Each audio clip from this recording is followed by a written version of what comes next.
The Daily Purge. It's Monday. How are you doing today? Hope you're doing fantastic. My goodness. My goodness. Travel. I was in America, then in Berlin. Now I'm here back in Budapest, and we're headed to Mexico on Thursday. We're going to meet Lane and a client, a great guy who's really changing the world. I'll tell you, he's really changing. We're having a massive impact. It's something that we love to see. He's going through the Humble Alpha Paradigm Upgrade Advisory Program that Lane and I offer. That, by the way, if you don't know what it is, get in contact with us. It's for business owners and leaders who want to step into their next paradigm in order to own their presence in life, and of course, upgrade their paradigm to a point where you are present wherever you go as who you are, and you crush it everywhere you go. And I'm not just saying that; it's literally that's what's going on. It's crazy. I mean, it really is how our clients are just exploding. Anyway, Lawrence, thank you so much for that, buddy. I appreciate it. Hey, Olga, how you doing? Great to see you. Let me share this around real quick so that we're in the right place. Today is something that I'm wanting to do for a while, but I never really came into it. It has nothing to do with Humble Alpha, but it has everything to do with you. It has everything to do with you and how you do what you do. Everything to do with me and how I do what I do. And this is the point. No matter what you do it to the best of your ability to be the best, no matter what you do. And if you don't do that and you don't like it, then do something else. There's a lot of people that just say, well, this is the only job I have to do it. I hate it. Well, then do something else. If you think that that's the only job you have, that's the only job you can get because that's what you think. What you think, thoughts become reality, as they say. And it means everything. I mean, I don't know if I'm just abnormal, but, for me, it's real simple. Hey, Marty, how you doing, brother? All right. For me, maybe it's normal, but I don't know. I mean, even if I'm at the gym and someone's looking for the cuff for the leg extension, I'm going to be like, hey, what are you looking for? A cuff. Okay, let me find it. And I'll go out of my way to make sure they find it. I don't ignore anybody. If there's a situation presented to me where I can help, I'm helping. There's a woman in a wheelchair in front of me trying to pay at the register at the grocery store, and the guy's getting all impatient with her and everything and being rude because she can't find her money and her hands are, sort of bent over and she can't seem to get it. I'll be like, hey, how much is it? It's like $10. All right, here you go. Here's $10. Take it. Have a great day. And they're like, why did you do that? It's like, because I can, right? Because you can. And that's the key. It doesn't matter where I go. I went to a store. We were doing bikini shopping with my wife yesterday. Yeah, it was some fun. And hey, Joe, what's up, brother? Hey, Adam, yo. Good things coming, brother. And bikini shopping. And the women there were useless. They were on break while they were helping us. It was just like so slow. They didn't no eye contact, no hello, no nothing. Hey, Kyle. There we go, promoting himself again. Why don't you just say hello first, Kyle, and then you can promote yourself. Jesus. And it's like I ask myself, what's the number one way to enjoy what you're doing at work? The number one way to enjoy what you're doing at work, well, first of all, love it. But if you don't love it, the number one way to enjoy it is have interactions with really cool people. Like find out what they're all about. I just talked in Clubhouse about the best MOS for transitioning service members, and I said the best MOS for jobs you love and brings happiness. Amen. It's all about QOL. Hey, Governor Arnie Tony Stevenson. Sorry. How you doing, brother? And it doesn't matter if I'm in the gym, I'm at the cash register. It doesn't matter if I'm out in the street, someone breaks down on the highway, at the rest stop. I was on the way back. Here's a weird story, right? And this is not me at all, or not anymore. And I just feel like telling it because sometimes you have these out of body experiences, right? So I'm driving through Prague on the way back to Budapest from Berlin. 2 days ago, and I'm driving, and this guy is like hooping and hollering behind me. I don't know if he didn't like my car or who knows what. And maybe I cut him off and they didn't notice it. I don't know. But I was literally just chilling. And he comes up and is like yelling in my window. And I'm like, oh man, it's cool, man. It's cool. Whatever. Sorry. And he smacked and bent my mirror back on my brand new car. And I got out of the car. I said, get back in your car. Like get back in your car. Really calm in English. Get back in your car. And he started to get back in his car, and I turned around, and then I saw in the reflection of my glasses, like he was coming at me again. And this is in the middle of a traffic light. So there's like hundreds of cars there. And he comes at me, and I was like, whoa. And I just slapped him, like right here, like just slapped him. And he was shocked. And I don't know if that was a reaction or it wasn't aggression. I had no adrenaline. I was not, aggressive, but I think it was more like a block. And it was crazy because all the cars around me were like, yeah, and I was like, wow, is this world really tuned into that much aggression? I didn't want to do that. It just happened, I think it was more a protective stance. And so when you're out and about and you see people, they're just pissed off and disgruntled and they hate their job and they hate what they're doing. You know what? Talk to people. Be nice to people. Just engage with them. Help somebody. Someone's on the highway with a flat tire. Help them out.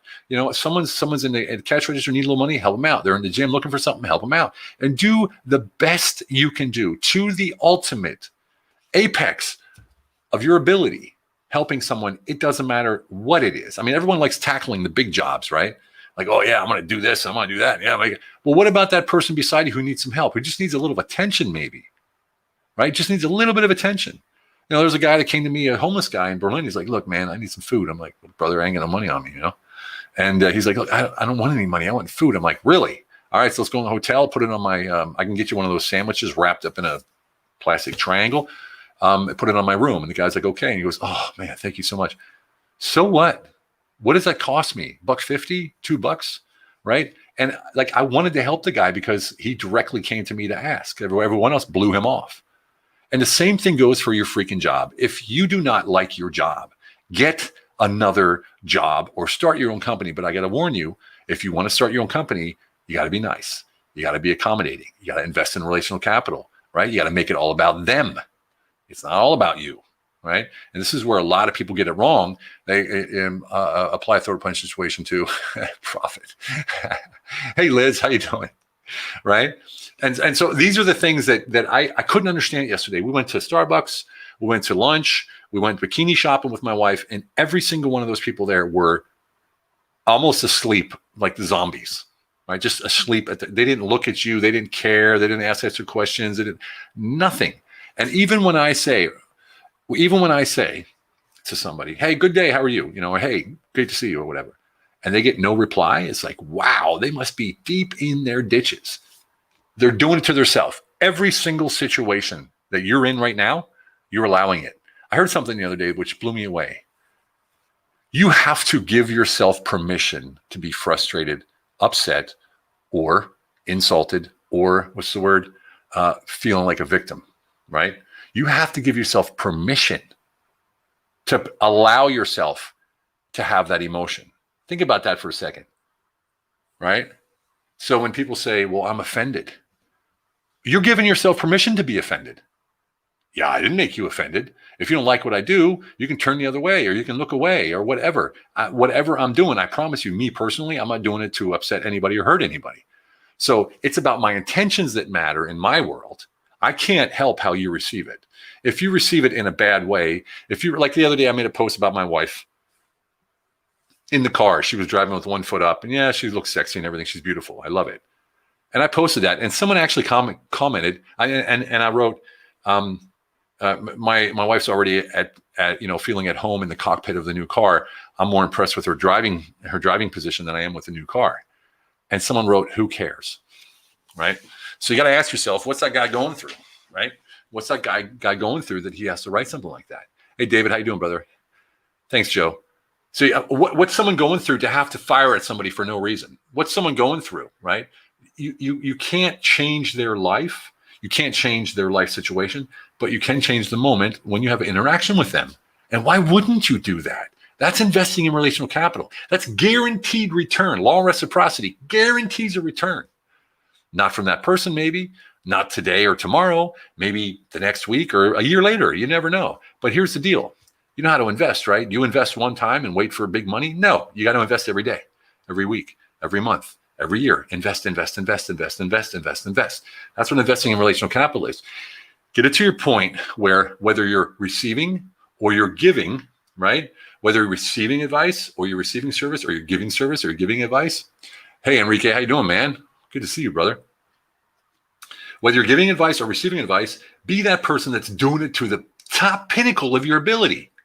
The top. Don't blow somebody off. I don't care if they want to know where the next street is. Take a moment, acknowledge them as a human being, and show them the street. Help them with their cart. Pick up the coin that they dropped. All of these things. I know a lot of people have a hard time receiving help and assistance. But these are the things that make a difference in your life. And these are what we call investing in relational capital. And relational capital always has a return. Not like financial capital, but you got to invest every day, every week, every year, every month, or whatever, right? And it becomes a part of you. I'm happy. We were talking the other day, Lane and I, about, and I don't know if it was in Clubhouse or where it was, about the potential in every situation, even bad situations. Because if I give myself permission to be offended by somebody else, I'm putting myself in that position to be offended. I'm allowing myself to step into that position to be offended. H2H is where that's exactly, Enrique. I'm putting myself in that position. Why would I do that? Why would I be a slave to someone else's intention? Why? Why would I do that? Why do you do that? Right? When you're at work and someone's mean to you, you know what stops them in their track is you're nice to them. I remember when I was a doorman. Hey, Denise, I don't get offended, but I do get mad for a hot second when I feel specific people are taking advantage of me. I'm a loyal person. I feel some kind of being cheated. And you're saying I'm giving unspoken permission. So I guess I got to check myself. Denise is a rocket. If you don't know who Denise Felipe is, look her up. She's amazing. She's also one of our advisory program members, which is awesome. Take offense and you have to bring it back, Sam. I could go on about this forever. Is that when you're interacting with any other human being, the best way to disarm them is to be nice. I remember when I was a doorman, a guy punched me in the side of the head and kicked me. I turned around, punched me in the side of the head and kicked me in the back, right? And I turned around. He didn't knock me over. And I have short legs, so it's hard to knock me over. It's a great ice hockey player, low center of balance. And I turned around. I was like, leave, just leave, please. And everybody's like, what the hell, Steve, man, why don't you fight back? I'm like, why? Why would I? Right? These are the kind of things that I do. I like to disarm somebody by being firm but kind in situations like that. Otherwise, why would I surrender to someone else's mood or someone else's bad mood or someone's being disgruntled or jealous or whatever? Why would I do that?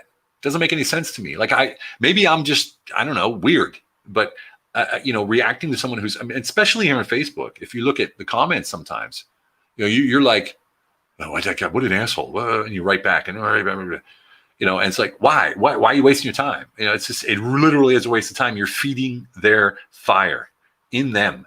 You don't need that. You don't need any of that. Why would you do that? So for all of you out there who have a job, if you want to have a great time at your job, you go out and you be fantastic to everybody. You do what you do to the best of your ability. I used to build drywall in Germany. I was the best drywaller there was, period.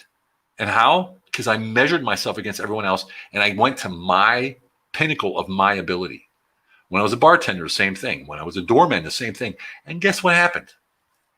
When I was in the public eye, I was a bartender. No, I was a waiter at TGA Friday. I'm telling you my story.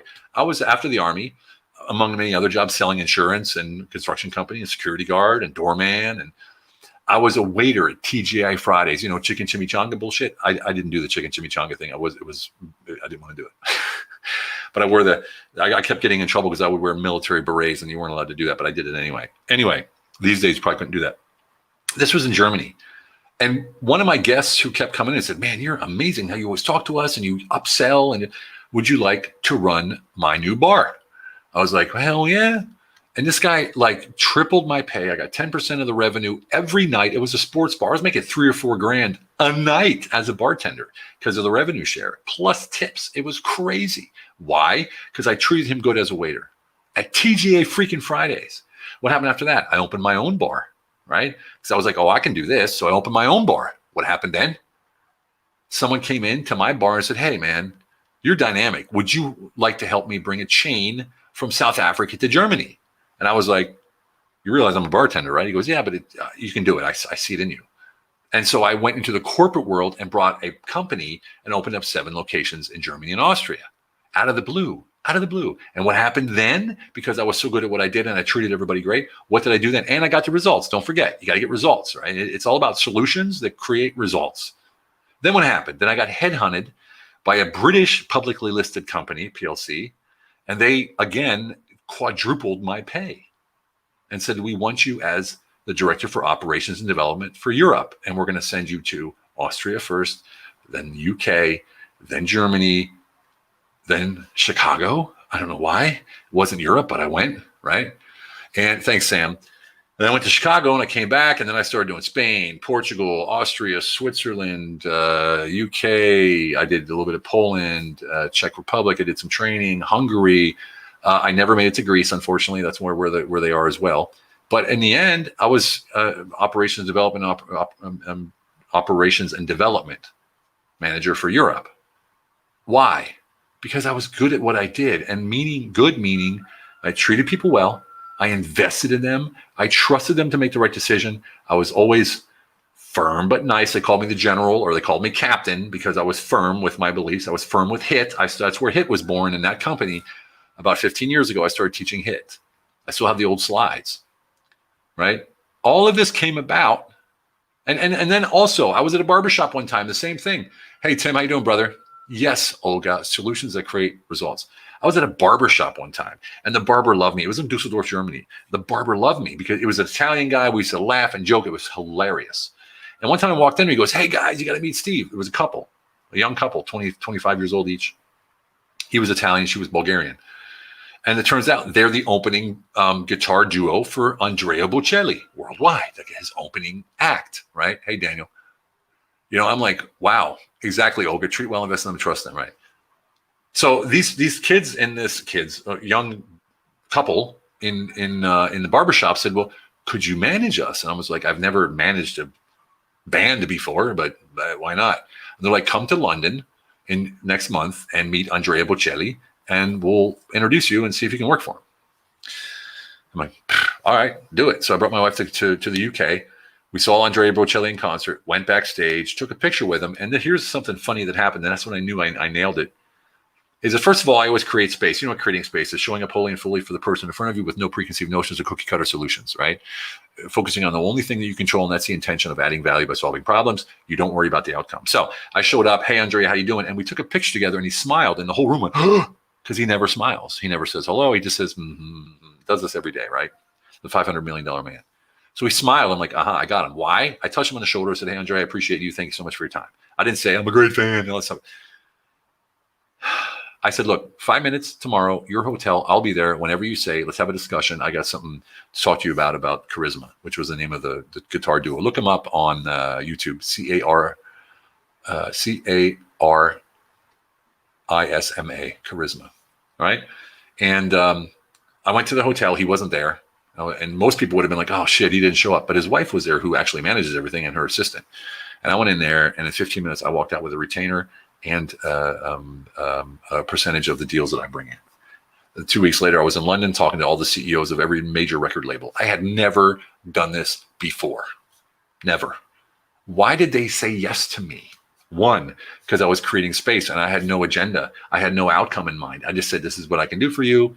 It's up to you whether or not you want to deploy that talent or not. They said, we don't even need you. Like, we don't have a position for you. I said, I'm not looking for a position. This is a project.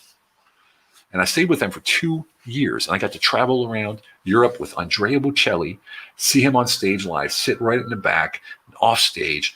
I got to go to his fundraiser, met, like Sharon Stone, Larry King, I don't know, a bunch of other people, just names basically. And all of this happened because I was providing solutions that gave results and being someone who uplifted other people through investing in relational capital. And I don't care if you're mopping the floor, be the best floor mopper there is in the world. If you're flipping burgers, make those burgers amazing. Amazing. If I used to be a burger flipper at Bob's Big Boy, LB's, they used to call it, right? Why only 2 years? Because I got sick of it. I got sick. The music industry is not for me. I kept pissing people off because I was going way above and beyond. Tim, they came to Budapest and their PR agent was like flippity floppity. So I asked Veronica if I could get some local PR, and I did. But I got like 3 major TV stations. I got a satellite interview from I forget where it was, from Russia or something like that. We had 6 magazines, 3 newspapers. It was like, and she was like, holy cow, how did you do this? I'm like, it took me like a day. And the PR guy, of course, was really upset because I made him look super bad. But that's not my issue. My issue is my thing was to solve the problem, add value by solving problems. And that's what I did. So they got massive press coverage, sales shot up, right? So I used to flip burgers, right? And when I was flipping burgers, I made sure not only did I look impeccable as a chef, Bob's Big Boy, remember the guy that holds about LBs, they used to call it. I made sure that I made the best burgers, that they were set perfectly. There was no grease on the bun and it wasn't dripping down the side. Like I made sure that these burgers looked like they did in the pictures. Who does that? You ever get a McDonald's burger? It's like, what the hell is this? Right? Do what you do to the best of your ability, no matter what it is that you do, or stop freaking doing it. Stop doing it. You're only hurting yourself. You're not going to get anywhere. People say, oh, I'm in a dead-end job. Why are you in a dead-end job? Because you treat it like a dead-end job. Every job, every path that you take doesn't have to end. It can branch off into other paths. It can go different directions. It can go higher. It can go lower. It can go left. It can go right. Whatever. Up ladders, down ladders, steps, stairs, whatever. But if you don't believe that and you treat people like crap and you do your job at the minimum, which most people do, let's face it, I don't care if you're working at freaking McDonald's. Be the best. Be proud of what you do, that you represent a human being that's serving another human being. Be proud of that, man. You have an impact on it. I always said this to all of my staff. I would show up on the first day when I was turning a company around, and I'd call everybody in the office and say, oh, this is the meeting. From now on, this office is a conflict-free zone. Number one. Number two, every person you meet here, no matter where you go, you have a chance in those few short moments you meet them to change their life for the better. Now, if you can't engage that, if you can't grasp that concept, then you don't need to work here. Simple as that. Who here can grasp it? And everybody's like, wait, what does he mean? You know, like, what do you mean? I actually had to do examples and role plays to show what I mean. And so we would have like our meetings at 2:00. I called it the huddle, right?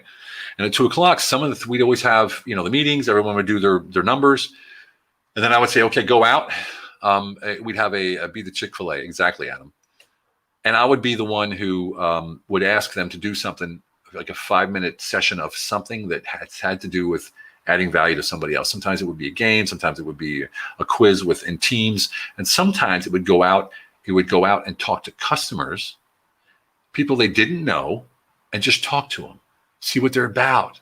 Give them a compliment if there is a compliment to give. And just be nice to them. And then come back and report what happened and how they felt. And everyone came back and was like, my God, that was amazing. They were so surprised and so pleased and so happy. Why? Just because we talked to them. We just talked to them. We didn't blow smoke up their butt. We just talk. How can that be above and beyond? I don't get it. If you're out there and you're not talking to people every day and you're not pushing that intention of adding value by solving problems, then you probably need to change the jobs. And remember, you make yourself happy. It's not the job that makes you happy. You make yourself happy.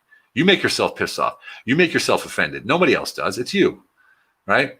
Work in life is like a tree, as everywhere there are branches or roads that lead somewhere different. Amen, brother. Now, for those of you that are offended out there, I'm sorry that you allowed yourself and gave yourself permission to be offended, because that's what it's about. No one comes through my armor unless I let them, right? No one comes into my head unless I allow myself to let that happen. Write that one down and hang it on your board. Use that for a mantra. I have to give myself permission to be upset. I have to give myself permission to be offended. I have to give myself permission to be frustrated. It's truly up to you. It's truly up to you.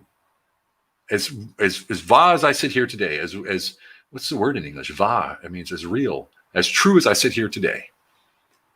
You can indeed 100% dictate your own reality. 100%. It's really easy. Do good, treat people right, take pride in what you do, lower expectations of other people, and you'll never let that down. Lower your expectations of Kyle. I agree with, for the most part. I don't know about the lowering your expectations of the other part. I think you just don't have any expectations. Like zero. There's only two ways to have an expectation. One, you have them, you verbalize it, and you agree upon it with the other person or parties, or you don't have them. Expectations are the way, the quickest way. Unspoken, unverbalized expectations are the quickest way to have a bad day, right? So forget that. Anyway, I went on a rant today, didn't I? Jeez, I'll tell you. Phil Cook, never give up my dreams. Every day I'm an accomplishment is an accomplishment. Amen, brother. Phil, I love you, man. Good to see you. It's been a while. Hope you're doing all right. Kyle, good to see you too. It's been a while as well. Appreciate it. Yes, indeed. Tennessee, Phil, looking good, brother. Nothing happens if you get offended. You don't wake up in the morning with Tim, this guy from the UK. He's a trip, man. We're like brothers. It's his great man. How's your business going, Tim? I hope everything's going well. Yes, indeed, Kyle. That's right. No expectation or verbalized and agreed upon expectation. And that is it. So do what you do to the best of your ability, or don't do it. Go get another job. Make it happen. Start your own business. Be a good person. Add value. Solve problems. Create solutions. Boom. You got me? You got me? You feeling me? All right, people. A little bit of a rant here today. Hope you're doing fantastic. Rucking for our fallen every day. Phil Cook. All right, man. Good for you, brother. Okay, everybody. That was it for today. Hope you're doing fantastic. And remember what they always say in the Humble Alpha. Okay, now I got to read this. I literally had a conversation with God last night asking for what you just finished sharing. That someone notices my work with ethic makes me offer I can't refuse. An Italian mafia accent. Oh, you did that Italian mafia accent. I got to hear that in the next call. Okay, we got to hear that in the next call. You know what I love about you, Denise? You're completely vulnerable. I freaking love that. Write that behind your ears, folks. Denise, on it. I love it. All right, everybody. Have a fantastic one. And yes, indeed, Arnie, have a fantastic one. Humble Alpha Veteran Empowerment. Have a fantastic day. And remember, it's all about that fantastic quality of life. See you tomorrow.